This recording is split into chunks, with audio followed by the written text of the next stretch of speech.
வழங்குகிற நிகழ்ச்சியை இதோ உங்கள் முன்னால் நடத்திக் கொண்டிருக்கிறோம்.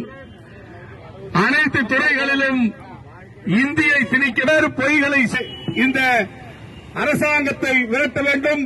வரக்கூடிய காலகட்டங்களிலே மக்களுக்காக பணியாற்றுகிற படை சுடுகிற நரேந்திர மோடி ஒழிக என்கிற வகையில் இன்றைக்கு பொதுமக்களுக்கு வடை வழங்குகிற திட்டம். அக்கா வாங்க, மோடி மீண்டும் தேர்தல் வருகிற நேரத்திலும் விவசாயிகளை வஞ்சித்து ஒரு 10 ஆண்டு காலம் கேடுகட்ட ஆட்சியை வாங்கிட்டு போங்க. வாங்க, சும்மாதான் காசு இல்ல, வாங்க வாங்க, வாங்கிட்டீங்களா?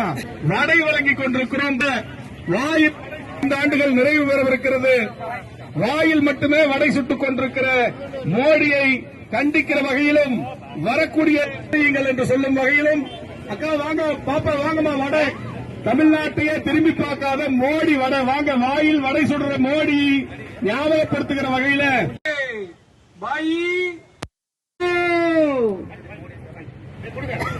தமிழகத்திற்கு வரும்போதெல்லாம் ஒரு திருக்குறளை மனப்பாடம் செய்து கொண்டு வந்து திருக்குறளை ஒப்பித்துவிட்டு வணக்கம் என்று தமிழக மக்களை ஏமாற்றி இன்று ஆமாங்க, தமிழ்நாட்டிற்கு இதுவரைக்கும் ஒண்ணுமே செய்யல. எப்ப பார்த்தாலும் வாயில மட்டும்தான் வர சொல்றார் நம்ம பாரத பிரதமர் மோடி. தமிழ்நாட்டிற்கு வரும்போதெல்லாம் மாதத்திற்கு 2 முறை தமிழ்நாட்டுக்கு வருகிறார். அதை செய்கிறேன்.